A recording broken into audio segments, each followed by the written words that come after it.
Hey guys, what's up? My name is Corey Weatherby. I'm the owner of Weatherbeard Supply Company, a small men's grooming business based out of Ohio. Been in business 6 years, and I'm excited to talk about this conversation here.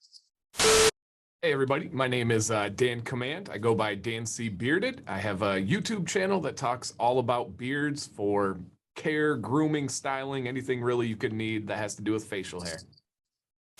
Hi, my name is Ashton Nunnery. I'm owner of Pop Crew Photo Booth. It's a photo booth rental company out of Missouri, and I'm happy to be here. Republican Anthony Rogers has no previous political experience. Rogers, a comedian, is well known for a podcast called The Anthony Rogers Show. Hey man, this is Tommy Chong, and right now you're listening to The Anthony Rogers Show. Hey all you cool cats and kittens, it's Carol Baskin, and you are listening to The Anthony Rogers Show. Hey y'all, this is Kevin from Candlebox. You are listening to the funny man, Anthony Rogers. Hey, my name is Alex Sulkin, writer of Ted and Family Guy, and you're listening to The Anthony Rogers Show. Lucky you. Welcome back to the greatest show in the entire universe. Today we have guests. We're going to talk about beards and like I guess like all things beards today. So I mean, obviously you're watching this because it's interesting, and so you guys going to explain your beards first? Like, I guess whoever has a beard, like explain your beard first. Like I guess Dan, like how long did it take you to grow that? So this length is probably about 2 years worth of growth for most people. I've had some shape of beard for over 10 years now, so it's not like I had a clean start and go again. But yeah, it's probably about 2 years worth of growth if I just stop shaving and just let it go. It's crazy. Yeah, for me, I don't have crazy thick, dense beard genetics. So for me to go from completely shaven to where I'm at would probably take me about 5 or 6 months. Yeah, again, I don't have the Dan Command genetics, but I do work with the man, and he knows a lot about beard care. And so he's been a huge wealth of knowledge to help my company out. So super excited about that. What do you think? Like, oh, sorry, go ahead. I'm so sorry. I'm not used to doing this, so. No, it makes it awesome. No, it's awesome. This is your first podcast? Sure. Yeah, actually. That's exciting as hell. That's exciting, you know? Same here. Total noobs. It's crazy to think about. That's awesome. So what do you think draws people to a beard? Like, what do you think? I think that what draws people to a beard is just like more like a masculinity, masculine type, manly, thing. For men, I guess they just want to be, it makes them feel like a man, like caveman type, just. It's probably true. Yeah. Yeah. And for women, I think that's something that they're looking for, or some women are. Yeah. Yeah, absolutely. Yeah, I agree. I think part of it is that just, the primal nature of it. I think some guys, it depends. They just don't want to shave anymore. That's definitely a crowd out there.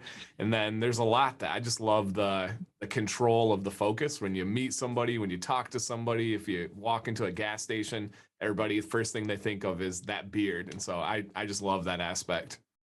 100%. I didn't think about that. And something that, I'm sure that all of us guys with beards have come to find out is that guys are much more apt to comment on your beard being well kempt or groomed, or even just massive like yours, Anthony. They're probably like, whoa, man, that's a beard. But there's just a level of respect there, especially when you take care of it and you groom it. It's kind of the old nod to one another, like, hey, I see you, man. I see that beard. I know what goes into that. I was reading like the history of like the beard and stuff, and like how like different civilization thing was like wise and like all these different things, and like it's always drawn people in there. I feel like they've always just been like trying to describe it though. It's weird because like you see like a bunch of different like definitions of like what it meant in different societies and stuff. Like Greek and Indian like meant like this person just knew everything. Just like if you didn't cut your hair, you just somehow knew everything. Like it's like a weird kind of like thought process, like a sign of wisdom. Yeah, that's one of the things he said. Yeah.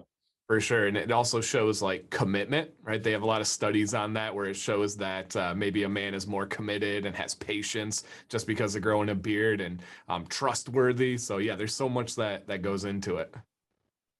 Yeah, it's weird. It's like a subliminal thing everybody's trying to describe or something. Mm-hmm. Yeah. Subliminal.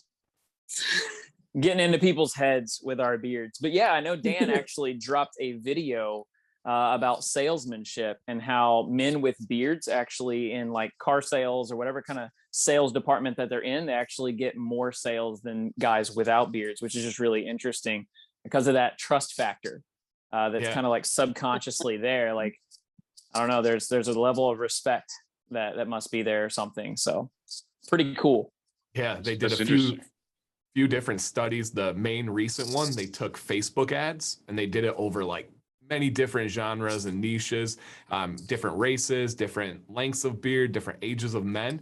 And the ads that had men with facial hair as compared to completely shaven, the ads did like 3 times better in almost every category just because of the beards. And again, it wasn't race, it wasn't age, wasn't color of the beard. It just the beards drew more attention and not only got clicked on more, their conversion rate was higher as well.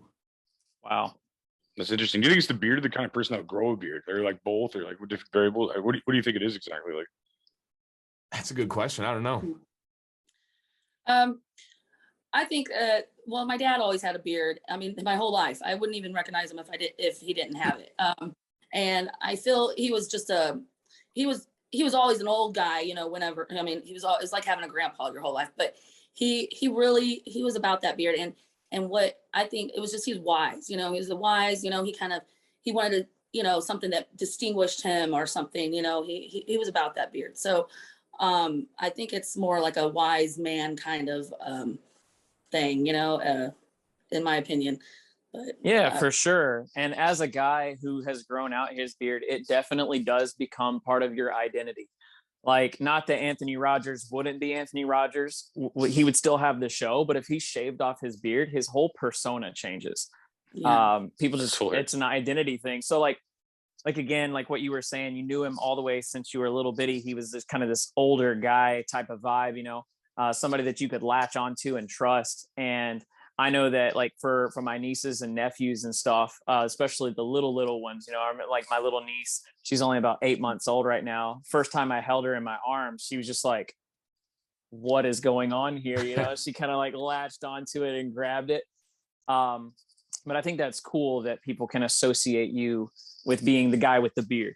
You know, that's it's really cool. Like, we were at this big party. Who was that guy? He was the one with the beard, you know? So yeah, it's just really cool that it can become part of your identity. Yeah, that's my 2 cents on that. But no, it's interesting getting everybody's perspective on it. I never like really realized much of it. Like, I'm just lazy, you know what I mean? And like, it's like weird. Like, I just noticed that like it's like a mustache or something too. Like, I think like a mustache almost has like a similar kind of thing. Like, I mean, if it's not creepy, if it's like if someone had like a ridiculously awesome mustache that was like really long, it'd be the same thing, I think. Yeah. Oh, absolutely. For sure. One of our good friends, he owns a company called Detroit Grooming Company. His name's Mike, and he just grew out a really wicked handlebar mustache, shaved his beard down to basically stubble, and it's just all stash now. So that's really cool. It's something that my wife has wanted me to do. She's like, grow your stash out and do a beard stash. I just think it would look good. But I have actually worn the handlebar mustache on occasion, like when we do a craft show or something, just for that, like, wow, like that guy's like really into his beard. He's got a curly mustache and everything. Where's the top hat, you know? But, it gets a lot of questions. Everybody looks like a Civil War general when they do that. I feel like the beards and the mustaches, like just in time for the Second American Civil War, you know? Oh yeah, there was. So I'm a history teacher by day, and I love Civil War beards. Like, for example, we know that the side of your head, right, where your head hair goes down, is called sideburns. Well, that came up by a General Burnside who grew out his facial hair and then buzzed everything in the middle. So it just looked like crazy, exaggerated sideburns. And he was kind of a knucklehead and would like play pranks at West Point and all this stuff. So yeah, that's why they're called sideburns, was after General Burnside. Wow. You wouldn't have like an Elvis without him, I guess. So. Yeah, right. Absolutely, man. No, it's interesting, man. Like, so where do you see this going? Like, as far as like this trend, or is it a trend? Is it like something that's around? I don't even know. Like, you know what I mean? Personally, I know Dan can elaborate on this. He actually just recently put out a video. Again, I'm going to throw credit to Dan, probably this whole chat here, because he's covered so much about beards that I can be like, oh yeah, Dan talked about that. No, it's interesting. Yeah, I think an entire YouTube channel. If you're watching this, like Dan C. Bearded, look it up. He's got like an entire like YouTube channel devoted to this. It's pretty rad content. Like, if you're like just want to binge watch something, like, you know. Appreciate it. Yeah, 100%, 100%. Actually forgot the original question there where I was going. I had a video idea that he had mentioned, but Dan, you could take it if you remember the context, and I'll probably build off of it. Yeah, and I get this question a lot, and just asking, like, is what we see with facial hair right now, is this a trend? Is it on the upward swing? And it's man, I love this stuff because facial hair has been around since the beginning of time. One of the biggest things that I hear is from people will say, like, oh, look at these like pansy boys out here putting oil and combing their beards and stuff, and the Vikings would be crying tears of piss right now if they realized what they're doing. But if you go back in the history, the Vikings took immaculate care of their beards. They used oil, they used combs, tweezers. They were even buried with their combs and their beard supplies, which was super interesting. And then they've maintained beards throughout time, but there was a huge push after World War I by this guy named King C. Gillette. And he was the guy who invented the safety razor. He actually sent it out to all the troops, and all the troops came home, and it was like celebrated to be shaven. And this was like the mark of like a man. And then they really pushed like the advertisements. And so for a long time, it was just kind of seen as being like an American, being a man, to shave your beard, or otherwise you're just lazy. And then it's really changed in about the last, since about 2013, we've seen this like boom of beards. And even the last couple of years with COVID and mask and everything, guys have been able to kind of grow it because they've been working at home, or they've been able to hide it under a beard. So I think it's on an upswing, and I think it's coming back to just being normal and being more accepted. I don't think people see beards as much anymore and think like, oh, you're dirty, you're unprofessional. I think they think like, oh, cool beard. And especially like Corey said, especially if it's, I like the word purposeful. If you can tell like, oh, okay, yeah, that guy's definitely growing his beard out. It just has become more and more accepted. This is my 12th year teaching, and I teach in public schools in Michigan. And I've never had any problems, never had anybody like, hey, you should shave or anything like that. So I think it's here to stay. I think we are finally getting rid of the old stereotypes and stigmas of beards are dirty and all this and that. And so, yeah, I think it's here to stay. Yeah, thank you. That brought my mind back on topic. So, shaving would technically be the trend since beards have been around much longer historically than shaving utensils. And I think that, like Dan was saying, I don't think that it's going anywhere. I think that because there is a men's grooming industry now that is geared towards beard care and making it a masculine option. It's like when you go to the beauty and cosmetics aisle in a store, you have like 3 aisles for women, and you have like a 5-foot shelf for guys, and there's like, just a little choices there. But now beard care is becoming normalized, even though it's been something that's been going on for ages. It's just kind of being brought to the mainstream where people are talking about it. There's buzz around it. So I think that if anything, it's going to create more curiosity for, like you said, those guys who may not have ever had the confidence to grow a beard, being able to have a way to maintain it, keep it nice, and something that their wives will begin to enjoy as well. So yeah, I don't think that it's a trend at all. I think it's quite the opposite. Shaving was actually the trendy thing. So that's interesting. Makes sense. You guys hit on like 20,000 points, like this, but it was good though. No, that's a lot of information. Like it's funny you mentioned like the job thing too. It's like, I think if you have like a beard that's like barely grown out, they're like, go home and shave. But if you have like a full one, those like yeah, like stick around. Like that is a weird dynamic, I think. Yeah. I have a lawyer buddy who just got a judge called him up to the stand and said, hey, I saw your interview on TV this weekend. You were looking scruffy. And that was the judge's comment to the lawyer. And it's kind of like you're saying, Anthony, it was because he had just gone past shaving. Where if he had a beard like Corey's, like a little bit more medium, really well kept, they probably wouldn't have said you're looking scruffy. So that is super interesting. You get like a little threshold of like, and then it's like accepted after that. Yeah, so there's a spot between like stubble and a medium length beard that we in the beard world, as far as grooming, call the awkward phase. And it's kind of when your hair doesn't really know what to do. It doesn't have a certain direction it's growing. You might have some dips and waves. And then there are tools out there like heated brushes and so forth to kind of get a more groomed look for you. But, that's the phase that most guys will shave at. If they get past the itchy, stubbly phase, they'll get to that phase where they're like in the mirror, micro analyzing every imperfect hair and the way that it lays. And just for anybody watching, if you do grow a beard, Dan had a great rule of thumb that you would always want to do any trimming or work an arm's length from the mirror, because there's nobody in person that's going to be standing right up on your face, looking at every hair. So do it at a reasonable distance. Don't get too technical on it. But that awkward phase is kind of in between like a stubble beard and a medium, like groomed beard. And a lot of guys will shave because of that. And that's usually when they start getting picked on. Hey, did you forget your razor? Hey, you're looking kind of scruffy, looking kind of unkempt. So yeah, there's definitely that aspect of it too. Yeah. I think it's really important to groom it and make sure that it looks good and all, because just from my experience and seeing, again, my father deal with people and life, it could have a negative effect on things like when you go to court, like Dan said about his friend, and things like that. Some people, just if you're in that awkward phase, it's just all over the place. So I think that's really important. Absolutely. Yeah. That's the same with like haircuts too. Like when I was growing my hair like longer, like I looked like an Amish person for like 4 or 5 months, like that. With like a weird haircut. Like I feel like when you're growing it, I think it's the same as like hair and beard, and that makes sense. I can see for that. sure. For sure.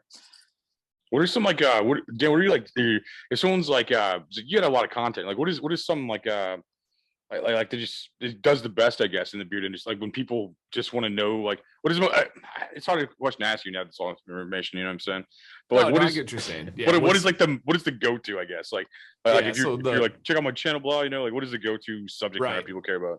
So I make 3 videos a week. That's what I mean. I've it's hard done this for 3.5 years now. So it's ridiculous. It's over 900 something videos on beards, and I'm just getting started. So yeah, it's vast, but the most popular videos are always the demonstration videos, right? I go into like history and science and all this like nerd stuff that I really enjoy and a very small niche enjoys. But the mass market, the big videos are literally, my biggest video is me showing how in the morning I get my beard ready, how I put in oil, how I comb it, how I use heat. Another one would be how I trim my beard. Those are the biggest videos. They just want to see, hey, how do I trim a beard? My video pops up, they watch it, then they try themselves, or hey, what's this beard oil? So one of the I think the next biggest video, my second, is I go through the beard products and then what order to use them. Just simply something like that. Somebody gets a gift for Christmas, beard oil, beard balm, beard butter, and they're like, what do I do with these? How do I do it? When do I do it? And so I just make it real clear cut, this, and then this. So yeah, those would be the most popular videos. What's some like crazy history you got? Like as far as like it's like you're like a historian too. I mean, like what's like some crazy history stuff that people just like, what the fuck, like. Yeah, so I do a fun, probably my most taxing and exhausting part of the year is I do this series called 12 Days of Beardsmas leading up to Christmas, and I cover a beard of the day for 12 days in a row. And so this just ended year 4. So I've covered presidents, I've covered Vikings, I did Ragnar Lothbrok this year, which was really cool because the show was decently accurate, covered him pretty well. But there was other ones like a guy went to jail because he wouldn't shave his beard and got essentially into a fight, and they said that he got assaulted, but because it was his beard, he was in the fault, and all this crazy stuff. So there's some absolutely wild stories out there. My buddy that I just talked about, that's a lawyer, I had him on before, and I was like, what are the craziest court cases in history? And he had some wild court cases. For example, if you commit a crime and I have my beard and I go on the run and I shave my beard off, there's an additional charge that comes with that because I'm trying to change my appearance and try to get away and evade law enforcement.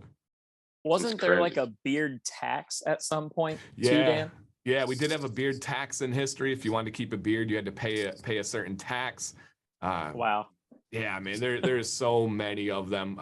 Other things that are interesting, we talk about beard products. A really popular product right now is ostrich oil or emu oil. And this has gone back tens of thousands of years. People of the Aborigines in Australia using ostrich oil. And the thing that kind of, most of the oils, right, that Weatherbeard uses and other companies are from plant-based. They just kind of press the plant and get the oil out. Ostrich oil is taking the fat of the ostrich, rendering it down, and then just using that like liquefied fat. And so that's actually the oldest oil that's ever been used. And people like really kind of freak out and go crazy over that. Yeah, that is crazy, man. pretty wild. I just learned something new about ostrich oil too. Yeah. Yep. Rendered down fat. And again, we can trace that back tens of thousands of years. And then kind of on the flip side, in the US, the beard market is a teeny tiny baby. The first company in the United States of America to be a beard company was in 2011. That's how young this market is. And then in 2013, we saw a big boom with companies like Honest Amish, which is probably the most popular, most widespread quality products, and Detroit Groom and stuff. But yeah, 2011 is the first beard company in America. So we're just scratching the surface, just seeing this market begin.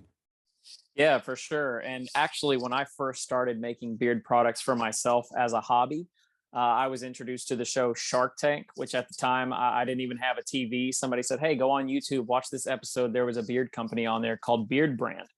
Eric Banholz, the owner, and one of the largest beard companies in the world at the moment. And they put out tons of really cool content on YouTube, just about style, men's grooming, men's health, just being the best version of yourself. But after seeing that episode and hearing, how sales were, that's actually when my hobby I had a key turned in my brain. I'm like, wow, like I could actually probably make this a business if there's that much of a demand. And just to hear the sales that he was doing, I was like, wow, there's a demand here for this stuff. And it's a lot bigger than what I would think, just, oh yeah, I have an itchy beard, I'll put some oil on it. But, that's what our generation's all about, is like, how do I solve a problem here, and that's what YouTube and all these quick searches, like, how can I fix blah, blah, blah, blah, blah. And we always get our answers, So that's actually how I started making beard oil. I was growing a beard during No Shave November, and I had the itch that was there. So I just Googled, like, how do I fix an itchy beard? And there was like a DIY how to make your own beard oil recipe on there that I went to my local health food store, started making it for myself, and experimented with a couple different blends and came up with something that worked. And after seeing that episode of Beard Brand, kind of inspired me to take my shop to like Etsy, design a label, think of like scent blends and stuff like that. So there was definitely a demand. As I started making it, I was only starting with the oils, and then people would be like, "Hey, do you have a balm in that scent?" And I'm like, what's a balm? I didn't even have a clue. That's how ignorant that all of it was back in 2015 to me. And then we find out about butters and washes and waxes and mustache wax. So it's pretty crazy, all encompassing for what you can get into with your beard. Pretty interesting stuff. Yeah, and I'll give a shout out to the ladies out there. A lot of the stuff that we do in the beard niche, beard industry, beard game is women have been doing for generations. We'll go over stuff. There are some differences. The best way I like to explain the difference is if you have a beard, right, Anthony? If you go a week without showering, your head hair is going to be a greasy mess. He's like, oh yeah, that's normal. Your head hair that's normal. That's funny. Your head hair is going to be a greasy mess, and your beard is going to be a dry bird's nest. It's very, very different with the level. It's called sebum oil. We have sebaceous glands all over our body. It's what grease is, what oil is. And so our beard is different. It's thicker hairs, coarser hairs, but a lot of the strategies are the same. For example, if you want your beard to grow faster, it's not going to fill in gaps. It's not going to create new hairs. But if you want your beard to grow faster, you take biotin, B7, aka hair and nails vitamins that women have been taking forever. But guys, we don't know those stuff because we don't usually pay attention to our wives with that kind of stuff. And so when I drop the news, it's like, oh, amazing. Guys like, this is so cool. And then they go home and their wife's like, yeah, my grandma had been using that for 100 years now. So welcome to the show. So yeah, shout out to Ash and the ladies out there. Like, if you dive in my channel, you're probably like, oh yeah, we know this, of course. Yeah. For me, I actually recently just started taking the biotin supplements. I got a beard lineup at the beginning of this year from my barber, and I do my own head shaves. So as I've been taking this 10,000 microgram biotin every day, my nails are growing out faster. I know that like I have to do head shaves every single day now, where it used to be like every 2 to 3 days. So there is definitely a huge difference with that. And like Dan was saying, the hair on our face and the hair on our head, just the skin, your scalp, your facial skin, totally different area. The coarseness of your beard to the fineness of head hair is completely different. And that, for most people watching, to get this far into the episode, That's kind of the whole reason the market for beard care is even there, is because your face is not able to produce the amount of sebum oil that your beard needs to feel healthy, soft, and groomed. So it's going to basically pull from there. It's not going to have enough resource. And so it's going to get dried out. It's going to start getting split ends. It's going to start frizzing out, and you're not going to look groomed per se, as if you're looking for that well-kempt look. So having an oil is going to nourish your skin, which is at the root of the problem there. Down to the skin, you're going to give your skin your nutrients that you need to grow a healthier, stronger beard. By applying other products to keep the nourishment locked in throughout the day, you can maintain like a styled look or more of a natural look, just based on the product type that you're using. Well, I feel like we could go through like hours of this, but we're gonna keep this like kind of short for like listeners and stuff. So you guys want to throw out like links and stuff? Otherwise, I mean, this is interesting. I feel like we may have to do a part 2 or something. There's just not enough information really. I give me like there's like in time allows. So you guys want to throw out links or whatever to like whatever people can follow or whatever like. Yeah, so sure. I'm Dan C. Bearded on all platforms. YouTube is my base, but I have an Instagram. I've got a lot of other stuff. Pretty active on Instagram, but Dan C. Bearded on YouTube. And I am Weatherbeard Supply, weatherbeardsupply.com. You can find us at weatherbeard_supply on Instagram, or just simply Weatherbeard on Facebook. I'm Ashton Nunnery, and you can find my Facebook at Pop Crew Photo Booth, and I'm happy to be there. Thanks.